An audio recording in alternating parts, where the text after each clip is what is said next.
G'day Warbanders, and today we'll be looking at the beta patch 1.20.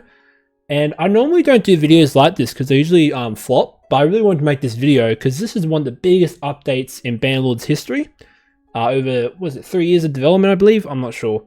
But yeah, this is a game-changing update, guys. Now, I'm not going to go through all these fixes and optimization improvements and little things here and there, like, you know, six new battle trains. That's really substantial, but like, you know, I'm not going to really cover those little tiny things.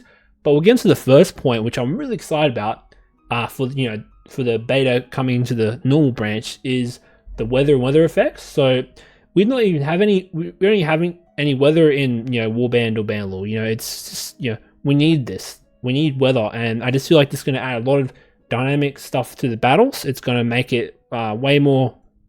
You got to think about, you know, do I really want to fight, you know, in this mud, or do I really want to fight in the rain? You know, it's just going to be really sick. I feel like it's going to be great.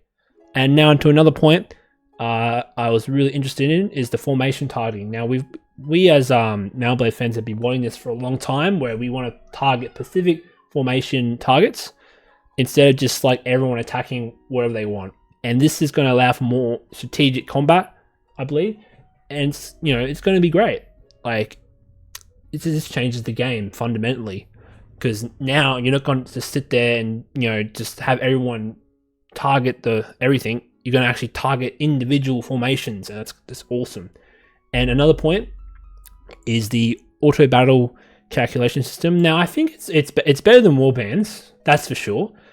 But you know, they're adding more stuff to it. So they're adding more terrain types to, you know, in the calculation. So it's not going to just be numbers are going to win all the time. That's still a factor, obviously. Numbers are always going to be a factor. But you know, I always wanted them to tweak the calculation just to be a little bit more, you know, aware of all the features of the, you know, like how much cavalry, how many archers, you know. Am I on a hill? You know, like, it's all those factors in there. It seems like they've overhauled the system, which is really nice. I always wanted to see that. And another little point I want to pick out is the Fog of War improvements. Now, I was like, I like Fog of War in video games, but the way they done it when they first introduced this new system here is that they made everyone like not show their stats on the encyclopedia. So you have to go to each individual person to find out their stats, which is, you know, fine. But in this update, you can actually learn their stats by talking to the tavern keeper, and that just makes things way more easier to do in finding out, you know, information. And to another point is, and this is one I've been really liking. This is like my favorite one. Is Fiefless Kingdom Destruction. So we'll just get that point. Yeah, there it is. So this is a game changer as well, guys. Now, previously, when you defeated a kingdom, you're basically fighting a guerrilla war after you've defeated them. So they're going to keep fighting on until they get destroyed, or like, I think they can defect from the faction but like, it takes a while for them to like buzz off, you know.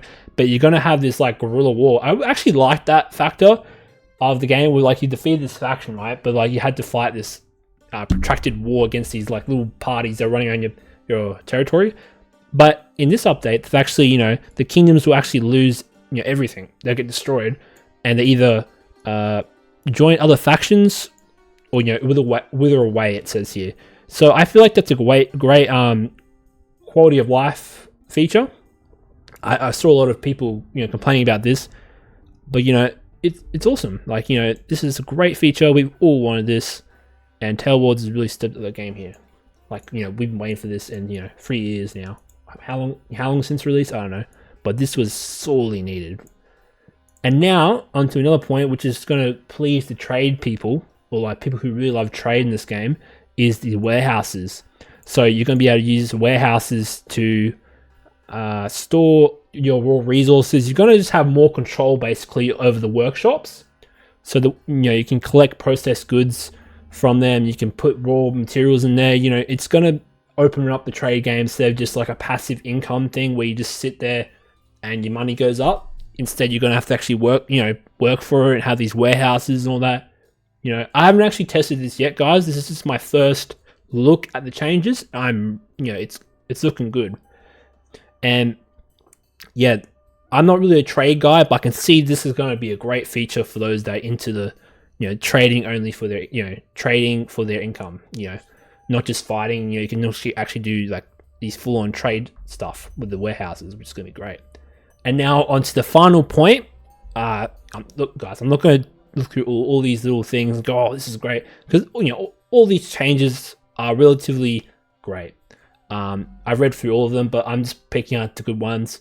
The last one is where is it? The Reworked Combat AI.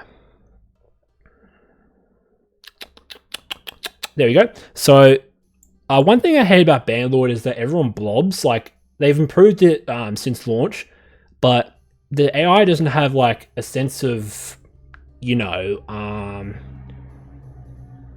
don't want to protect themselves. They all go into the fray and they just kill each other like robots, right?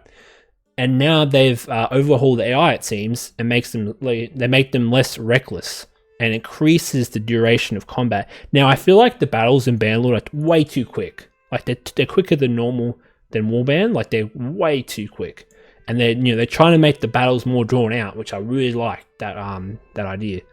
And they're just improving the AI here. I'm always a big fan of AI improvements. I feel like the AI is serviceable in Bannerlord, but it always could be better. Always could be better. And of course, there's also some other points here. Improved range AI and targeting system. Improved cavalry AI. Like, all these are welcome. All these are welcome, guys. And yeah, guys, that's like basically the entire patch. There's also some other little things like modding, which I'm sure the modders will love.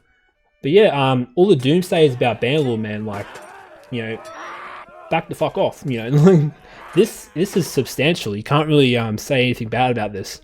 And I'm really excited for the future that Tailords wants to, bring the game to. Like, where they want to bring the game to. Will they release a new DLC? Tell me in the comments, guys. If you're liking the video so far, please like and subscribe. And I'd love to hear your thoughts on this patch. Do you like this patch, or is it like, a throwaway patch? I think it's a game changer, guys. I can't wait for this to come to the main branch where I can play it without bugs. And, I'll give you my bigger opinion there, but this is just my first take on it. And it's really positive. Like, this is the biggest update I've ever seen in Bannerlord. Like, just ignoring all these little bug fixes, you look at the features they add, it's just great. Alright, guys, that's me. See ya.